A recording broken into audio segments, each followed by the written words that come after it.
Bom, gente, o que que nós temos? Né, é importante a gente começar dizendo que a partir de 1º de janeiro de 2026, então, teremos novas faixas de isenção de imposto, né? As pessoas físicas serão contempladas com uma faixa de até R$ 5.000 mês isento, que vai impactar, né, em contrapartida, em milhões de brasileiros no imposto de renda da pessoa física diretamente. Porém, em contrapartida disso, a gente tem o fim da famosa isenção sobre lucros distribuídos. Ou seja, a partir de 1º de janeiro de 2026, todos os dividendos pagos por pessoa jurídica para as pessoas físicas superiores a R$ 50.000 por mês serão tributados na alíquota de 10% retido na fonte. Parecido com o que é hoje o CLT, né, o salário dos colaboradores, mas voltado para os dividendos. Então, esse impacto, né, enquanto a gente tem ali milhões de brasileiros sendo contemplados pela isenção de 5.000, a gente vai ter milhões de brasileiros que vão passar a sofrer com essa retenção de 10%, que é o equilíbrio que o governo encontrou para ajeitar o caixa. Além, né, dessa questão, a gente vai ter que as pessoas físicas com rendimentos anuais acima de 600 mil, que é o somatório ali dos 50.000 mês, elas são sujeitas a uma tributação na fonte que vai de 0 a 10%, uma alíquota proporcional, a partir também de 1º de janeiro de 2026, reflexo em 2027, na declaração de ajuste anual do imposto de renda. O que vai acontecer, antes de entrar nessa parte aqui, em termos mais práticos, tá? Hoje, a gente tem o costume de pagar aos sócios ou um prolabore, geralmente o mínimo, e o restante como distribuição, né? Até porque a gente entende que muitos dos sócios, muitos dos empresários, eles sobrevivem da empresa. Então, entre tirar um prolabore e pagar INSS, imposto de renda, pessoa física, e ter toda essa carga tributária elevada, a gente sempre partiu do suposto de que lucro é isento, vou distribuir lucros. Até porque eu já tributei na minha empresa, né, na pessoa jurídica, na tributação, seja presumido, seja lucro real, seja simples nacional, eu preciso, eu tenho direito de pegar o resultado para mim. Essa tributação, ela vai acontecer da seguinte maneira. Nós temos o João, sócio de 3 empresas. O João vai receber da empresa A R$ 40.000 de distribuição no mês. R$ 40.000 abaixo de 50.000, isento de retenção de 10%. O João vai receber na empresa B R$ 55.000. R$ 55.000 acima da faixa de isenção, que é 50.000, vai ter uma tributação de 10% na fonte. Acredito que vai ser algo parecido com a guia do imposto de renda hoje, o código 0561, que é o imposto da folha, que deve ser recolhido também no mesmo período, ali no dia 20. É uma forma do governo ganhar caixa com a perda da arrecadação pelo imposto pessoa física. O João também, na empresa 3, ganhou, como distribuição de lucros, 60.000. Foi lá, tributou os 10%. Esse cenário vai seguir até dezembro de 2026, quando o João vai receber a sua última distribuição, se ela for mensal, dessas 3 empresas, e ele vai entregar a declaração de ajuste anual do imposto de renda, como a gente faz hoje, né, todos os CPFs contribuintes, e lá na declaração de ajuste anual, ele vai juntar a renda, né, os lucros recebidos das 3 empresas que ele teve, isso vai dar um novo total. Esse total, ele vai entrar nas tabelas de até 600.000 é isento, então ele receberia de volta os valores que ele reteve ao longo do mês, muito parecido com o que acontece na pessoa física. De 600.000 a 1.200.000, a alíquota ela vai ser proporcional, dentro de um cálculo que o governo vai disponibilizar, que ela vai começar a 0% até 10%, e acima de 1.200.000, tributação integral 10%. Mas o que acontece no caso de que eu já paguei os impostos na minha pessoa jurídica, eu já fui tributado 34% no imposto de renda, lucro real, lucro presumido, tive essa carga onerosa. O fisco, ele trouxe a figura do fator de redução. É uma fórmula mágica que ele criou, como todas as formas que ele cria, que faz com que, se a tributação da pessoa jurídica for igual a 34%, com a soma da tributação da pessoa física, então vamos dizer que a jurídica foi 34%, a física foi 10%. O total da tributação é 44%. É aplicado um percentual de redução que vai nivelar a alíquota global para 34%. Isso nas empresas de regime de serviços geral, comércios, indústrias. Aí temos serviços financeiros 40% e seguradoras, se não me engano, 45%, a alíquota da empresa. Como é que eles vão fazer isso? Eles vão disponibilizar através dos dados contábeis das empresas, que o João é sócio, o total de lucro que a empresa teve, o total de imposto que a empresa pagou, imposto de contribuição social somente, o percentual, vão aplicar o redutor e vão dizer para o João se ele vai pagar a diferença ou se ele vai restituir a diferença. Tá? Então, num cenário em que o João tributou 60 mil ou 50.200 ao longo do ano, teve os 10% retido, chegou no final do ano, deu menos 600 mil ou deu mais de 600, mas na alíquota global, pessoa física, pessoa jurídica, o valor ficou acima de 34, o João vai receber o dinheiro de volta, ou parte dele pelo menos. Eu sei que falando parece confuso, porque realmente é confuso, né? O governo fez isso agora em novembro, ele aprovou, aparentemente hoje o presidente sancionou a lei, ela passa a valer em 1º de janeiro, mas eles ainda estão desenhando a fórmula que isso vai passar, que forma o programa da Receita Federal lá, a declaração do imposto de renda vai apresentar os dados ou não, mas o que nós temos, pelo menos, já estabelecido em lei é isso. A ideia, ou que o governo está defendendo, é que ao final do ano, no ajuste anual, a arrecadação da pessoa jurídica e da pessoa física vai ficar em 34%, a soma das duas. Então, ele vai nivelar isso para que o contribuinte sócio não seja tão prejudicado assim. Se na prática isso vai funcionar ou não, a gente ainda não sabe, vai descobrir na virada, né, do exercício 26 para 27. Para que a gente tenha essa informação, esses lucros, esses dados que vão apoiar o imposto de renda do sócio, a gente precisa de informações contábeis, né, informações relevantes e formas disso ter reflexo no fisco para que ele tenha essas informações. Então, Ju? Exatamente. Então, para completar, né, implementar aí o Souza, o que nós temos, tá? Nós recomendamos que todos, né, tenham uma contabilidade em dia, né, que forneçam os documentos aos seus contadores de forma rápida e ágil, para que todos tenham a contabilidade encerrada no período correto. A lei também nos permite, né, que os lucros acumulados até 2025, eles sejam distribuídos até 2028, né, pagos aos sócios até 2028, desde que tenham uma ata de reunião de sócios aprovando, né, que essa distribuição de lucros aconteça conforme a disponibilidade de caixa da empresa até 2028. Então, o que nós estamos, né, sugerindo aos nossos clientes? Que façam essa ata de reunião dos sócios, mas que não coloque de forma específica o valor dos lucros acumulados até 2025. Por quê?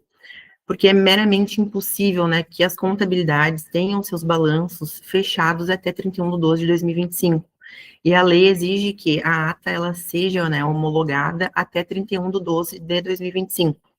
Até o Conselho de Contabilidade ele já entrou, né, com uma nota dizendo que é meio que inviável, impossível que a contabilidade seja encerrada até 31/12 de 2025, uma vez que tem empresas grandes que fecham a contabilidade, encerram os balanços até março, abril do ano, né, subsequente. Então, o que temos até o momento, que estamos sugerindo, é que façam essa ata de reunião de sócios, apenas, né, dizendo que os valores de lucros acumulados até 2025, eles serão quitados, pagos aos sócios, até 2028, de acordo com a disponibilidade da empresa de caixa, tá? Contabilmente, o que nós vamos fazer? Nós vamos pegar esses lucros acumulados até 2025, transferir eles, né, para uma conta de lucros a distribuir aos sócios. Então, ele vai ficar separado dos lucros que vão ser arrecadados, né, em 2026, 2027, 2028.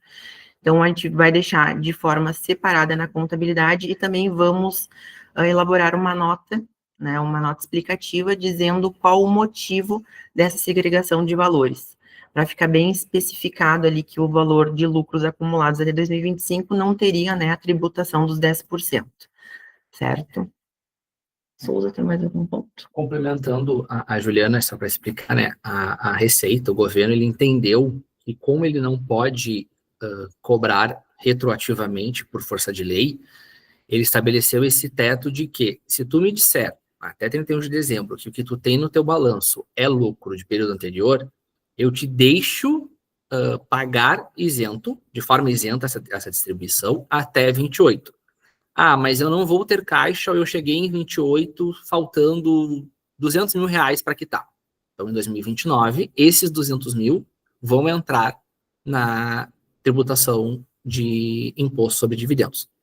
Então, o que, que a gente tem observado, tem conversado com alguns clientes e tem entendido?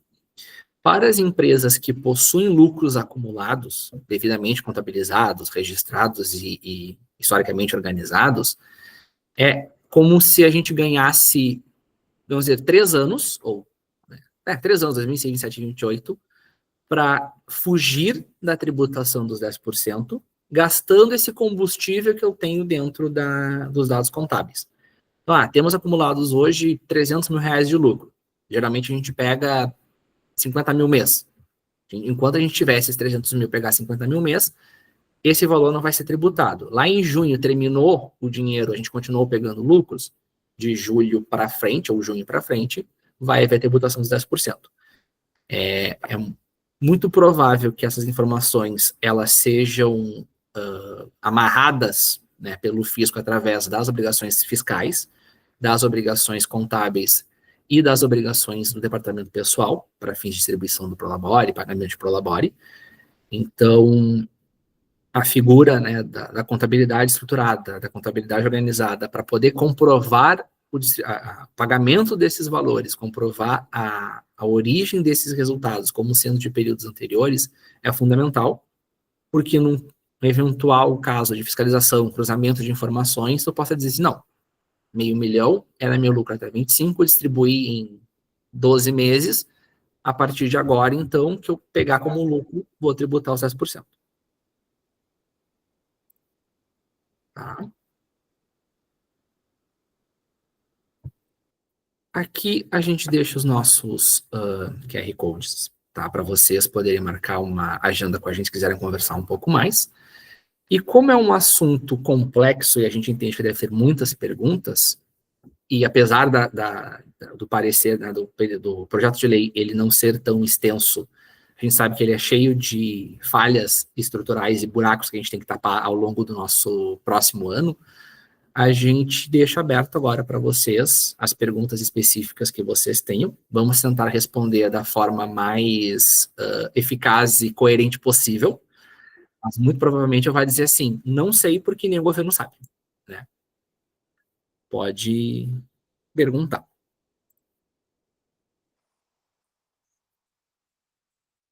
Oi, boa tarde. Estamos escutando bem? Estamos? Então, Tiago e Juliana, a minha pergunta é basicamente a seguinte, tá? Vocês falaram que se tiver disponibilidade de caixa, eu posso, né, posso ir retirando. Supondo que eu já largue com a disponibilidade de caixa, tá?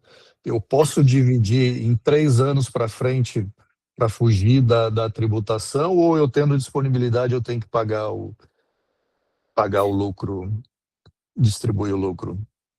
Não. O fato de ter o lucro acumulado e o fato de ter dinheiro no banco para pagar os lucros acumulados não significa que tu precise pagar tudo. Não é porque eu tenho 1 milhão de lucro e 1 milhão na minha conta que em janeiro eu tenho que sacar esse 1 milhão e pagar o sócio. Até porque muitas empresas, por mais que tenham os recursos, se eu tirar tudo, eu descapitalizo a empresa na sua geração de fluxo de caixa e pagamentos. Então, por isso os 3 anos e por isso a observação da ata de deixar no intervalo a disponibilidade e acerto do financeiro, do administrador, formas de criar pequenas regras que têm que ser seguidas para que aquele dinheiro saia. Um outro exemplo é se, por exemplo, nós temos 5 sócios na empresa, todo mundo se adora, porque são 5 sócios, super amigos, cada um tem direito a pegar R$500 mil. Aí eu coloco lá que eu vou receber R$500 mil para a Juliana, chega a Juliana em janeiro e diz assim, quero esse R$500 mil, porque é meu. Se tu não tá com a ata amarrada, se não tá com um processo acordado entre os sócios, a gente não consegue impedir, digamos, a Juliana de tirar R$500 mil da empresa para ela, pessoa física. Não que ela não vá fazer isso, ela pode, mas a gente entende que eu tirar R$500 mil da minha empresa hoje significa talvez deixar de pagar muitas contas dela em detrimento da pessoa física da Juliana. Então, por isso a gente sugere esse acordo, né, entre sócios, e se for algo mais complexo, uma relação um pouco mais dura, um acordo de sócios determinando isso, né, constando na ata que, ó, vou distribuir, mas quem vai dar a palavra final é o CFO da empresa. Então, vai ser por distribuição única por trimestre, baseado no percentual do capital social. N possibilidades que a gente pode criar para tentar amarrar o meu direito de sócio da minha pseudo-ganância de querer esse valor todo para mim. Justamente não tem porquê, né? Eu abrir um buraco na minha empresa para o meu benefício próprio. Eu vou estar deixando meu próprio pé, em teoria. Uma pergunta no chat. Carlos, tributação antecipada, 10% sobre 50%. Sobre o total? Isso, é sobre o total. Até estava se discutindo se a Receita iria fazer a mesma tratativa que ela faz com o imposto de renda da pessoa física, mas não. Então, é 50 mil não paga, 51 mil, 5.100. É que pensa assim, por que isso, né? E por que é tão ruim? No momento que eu crio uma faixa de isenção até R$5 mil, todo dia 20 eu vou deixar de arrecadar muito dinheiro como governo do que eu arrecadava até então. Se eu crio essa forma de, não, vamos colocar que é só sobre a minha diferença, então sobre R$5 mil, mal vai entrar dinheiro no governo. E a gente sabe que eles têm a meta arrecadatória, eles querem chegar lá no final do ano e dizer que bateram as metas de arrecadação, mesmo que no ano seguinte eles devolvam tudo para a gente. Então é sobre o valor integral, 10% sobre o que passar, né, do total de pagamentos acima de 50 mil. Então foi 50 não paga, 51 paga integral. Tua pergunta 2, não entendi esse percentual máximo de 34%. O que vai acontecer? Pergunta 2. Essa é a forma que a Receita criou de deixar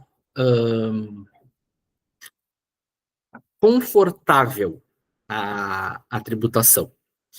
Até então, os dividendos eram isentos porque a pessoa física, a pessoa jurídica já pagava os impostos. Ela já paga hoje, pessoa jurídica, pelo menos presumido lucro real, 34% de imposto, 15% do IRPJ, 9% da contribuição social, mais o 10% do adicional, que dá esses 34%. O que a Receita entendeu? Eu vou tributar esse complemento daquelas empresas que, por eventual uso de benefício fiscal, de margem de lucro presumido, de margem de custos ou não, tem uma tributação de imposto de renda e contribuição social sobre o lucro da empresa menor que 34%. Então, digamos que a gente tem incentivos ou que no cálculo matemático, o meu valor de imposto de renda e contribuição social sobre meu lucro tenha dado 28%. Aí, na pessoa física, eu contribuí o equivalente a 10%. Isso deu 38%. Então, vai ser feito um ajuste para que a soma fique 34%. Então, a ideia é que a pessoa física complemente a diferença da pessoa jurídica. E no caso de uma diferença maior, ela restitui para o CPF. Certo? Até então, pergunta 1 e 2, Carlos. Só para poder ir para 3 aqui. Beleza. Pergunta 3. Considerando que houve antecipação sobre 50 mil, mas que ao final do ano, somando outras receitas, total ultrapassa 1.200. Sobre o montante 1.200, apenas sobre a diferença que excederam 50. Total. A gente vai ter lá 1.200.000 total, que é que é a base das grandes rendas. Então, João tem as 3 empresas, ele deixou de pagar durante o ano em cada uma delas, porque ele pegou 50 mil, mas lá no final do ano, somados 600 mil ano em 3 empresas, deu 1.800.000, você fez a conta correndo de cabeça, de 1.800, 10%. Tá? Não existe margem de até, não existe desconto, não é 1.200.000 menos 50, é 1.200.000, ou até 600 mil isento. Tá? A única diferença é que daí, ao invés do fisco pegar isso mês a mês do bolso do João, ele vai pegar lá em abril, maio, numa única vez, na cota do imposto de renda. Pergunta 3, ok, Carlos? Beleza. Registro da ata de ajuda comercial precisa acontecer até o dia 31 de dezembro? Então, Fernanda, a gente entende, e o próprio Conselho Federal de Contabilidade também entende, que o registro da ata na junta, ele é mera formalidade do ato em si. Tá? Não é, registrar na junta a ata é só para formalizar aquela decisão. Mas no momento que ela foi assinada, validada e acordada entre os sócios na data 31 de dezembro, na data 25, 24, ela já tem já passa a ter valor, né? Porque ela vai ser provavelmente assinada digitalmente, eletronicamente, com dados que comprovem a data, a hora da assinatura. Por que 31 de dezembro e por que tem essa pressa, né? Para evitar que se faça lá em junho, julho do ano que vem, que a gente tem 3 milhões de lucros acumulados, faça uma ata dizendo, não, pera, desculpa, esses 3 milhões aqui não é de 26, é lá de 24 que eu esqueci de colocar. Aí faz uma ata fake para fugir da tributação. Pelo menos que tu fizer entre os sócios da empresa uma ata, assinar e organizar as informações, não precisa registrar propriamente dito. Bem? Diana, quem não tem sócio também precisa registrar essa ata na junta? A gente aconselha, Diana, que sim para a formalidade, tá? Mas da empresa da Diana formalizar que existe um valor acumulado de lucros que foi determinado pela sócia única Diana, que será pago até 2028, de acordo com o percentual XPTO definido pelo financeiro, para garantias. Tá? A gente entende, e eu acredito, daí a opinião minha interpretativa, de que o fisco não vai ir em cima da data de registro da ata na junta comercial e se ela tem assinatura de 5 pessoas, 10 vias, 3 cópias impressas. Ele talvez vai pegar no documento assim, quando que tu decidiu? Eu decidi dia 18 de dezembro. Cadê a comprovação? Então, se a comprovação é uma assinatura pelo GovBR, por exemplo, que registra data, hora, minuto que aconteceu, já está valendo, porque eu já defini naquele período que isso aconteceu. Eu não posso hoje assinar documento eletrônico de forma retroativa. Né? Já existe bloqueios para isso, ainda mais se for os órgãos oficiais, assinaturas oficiais. Certo, Diana? Carolina, ainda sobre a pergunta do colega, se a empresa ao todo recolher 74% e todo mês só CNPF tributário 10%, só se então restitui toda a tributação de pessoa física? Na teoria, sim, Carol. Acreditamos e entende que se o sócio só tem essa renda, né, porque veja bem, eu estou olhando só no cenário Carolina sócia da empresa da Carolina, que já tributa 34%, a Carolina tirando distribuições e retendo os 10%. Se ao final do período o cálculo da Carolina, pessoa física, sócia da empresa da Carolina, fechar o mais 74%, ela restitui o valor. Mas se a Carolina tem ainda outras fontes de renda que vão somar nesse pool, rendimentos exterior, rendimentos de aplicação, bolsa de valores, ações e semelhantes, pode ser que tu recupere parte dele, mas não a integralidade. Tá? O cenário integral vai ser realmente se a tua única fonte de renda são os lucros que você retirou da empresa. Beleza, obrigado, Carol. Mais alguém? Outras perguntas? Não tenham medo, o fisco não morde, gente. Quer dizer, morde, né, no bolso de vocês, mas a gente tá aqui para tentar deixar a mordida menos dolorida possível. Ô, Thiago, então na prática hoje, a pessoa física que é tributada 27,5%, na prática, então, esse sócio passou a ser 34%, podendo dizer assim, né?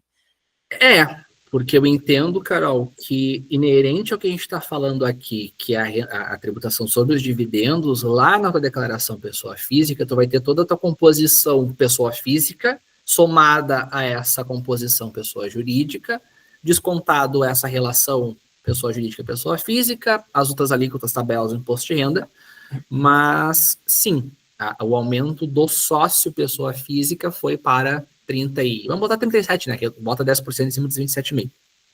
Pode ser que seja menos, pode ser que fique estancado, digamos, nos 34.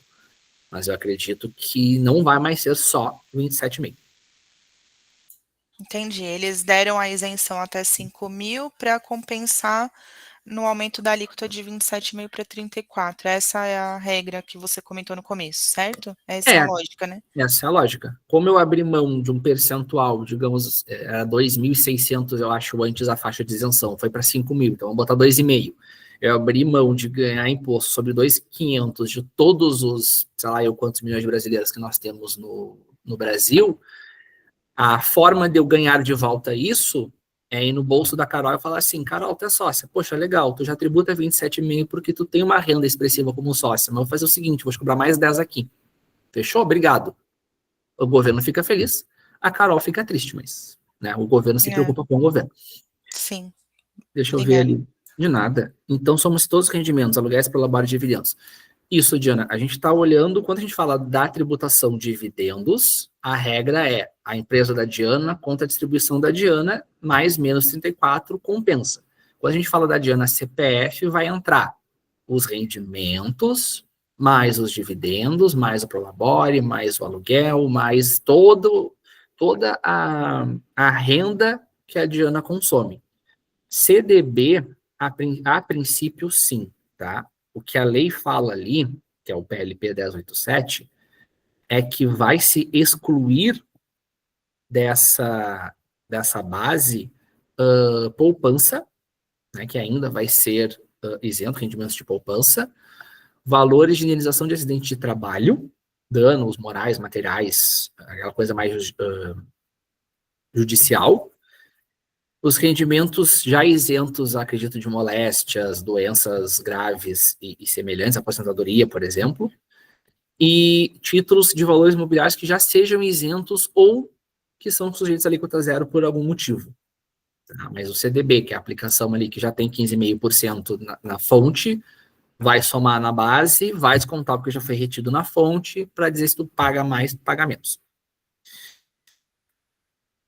Fernanda. Se a pessoa física, além da distribuição de lucros da empresa em que a sócia receber dividendos de ações e valor soma na composição, sim. Ele soma na composição também, Fê. Ele vai entrar junto no sacão e vai descontar ou não essas diferenças, né? O que eu acredito, gente? O programa ou seja, o teto de alíquota de um CNPJ para IPF seria de 37% do caso da retenção ultrapassar.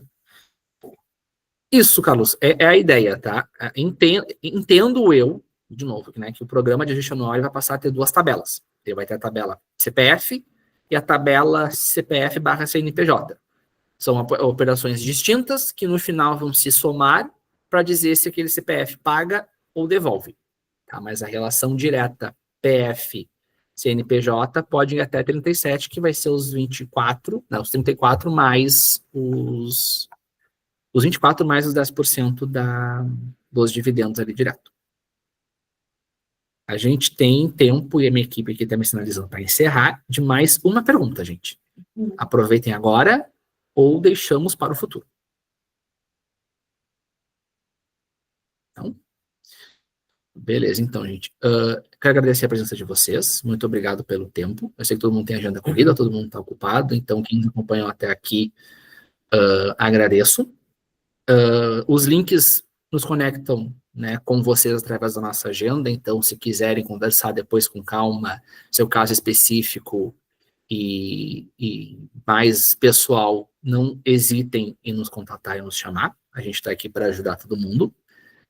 E meu muito obrigado até então, e vejo vocês na próxima. Ju? Muito obrigada, pessoal, um prazer receber vocês aqui no nosso Meet, ficamos à disposição. Aqui, né, nos QR Codes nós temos o nosso WhatsApp direto, então ficamos à disposição de vocês. E até breve. Um abraço a todos. Boa noite. Obrigado, gente. Boa noite. Obrigada, pessoal. Boa noite. Boa noite.